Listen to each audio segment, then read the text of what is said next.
was younger, I went through this phase of magazines and razors. And the first time I cut myself was in about 7th grade. And the reason for that was there was just so much stress in my family, and I didn't know how to cope with my issues, so I resolved to cutting, and it just relieved all my pain. I did that for a while, and then I found out we were moving, and I stopped cutting, and I began to look at myself as ugly with all those cuts. And I turned 16 after we moved. It was the first time I had the thought of suicide.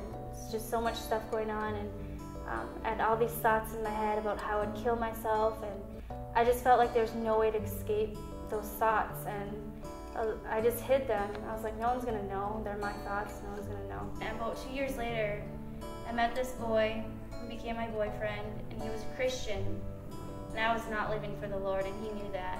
But he saw something inside of me that no one else saw, and he talked to me a lot about God, and I just kept pushing it away. But then his mom bought us these tickets to a Christian camp, and so I was like, oh great, all right. So I felt like I had to go.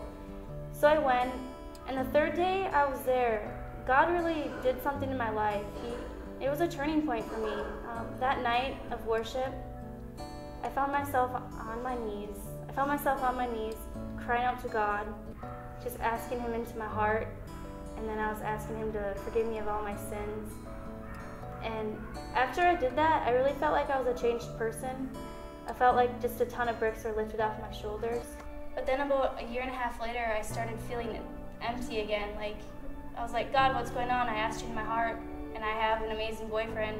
What can be better, you know? And I didn't know what to do, and I just thought maybe I'd be happier if I was skinnier. So that was stuck in my head, and I was like, okay, I'm gonna do something about that.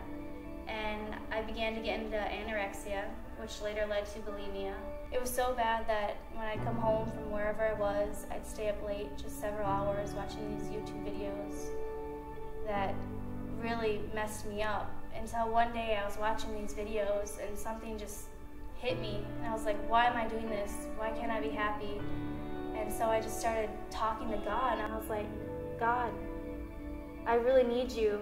And so I just took everything that I had inside of me, all these thoughts, all these feelings, and I just laid them all on the line. I was like, God, I surrender. I was like, I give it all to you. You can take it and do what you want with it, but please change me and renew my mind of my thoughts and just mold me to be more like you. If it weren't for God, I don't know where I would be at this point in my life. I don't know if I would be saved. I don't know if I would understand anything about God. But He really took me and He changed me, and He's molding me every day to become more like Him. I can say I've met the most amazing man in my life, and He's waiting to meet the next person. Is that you?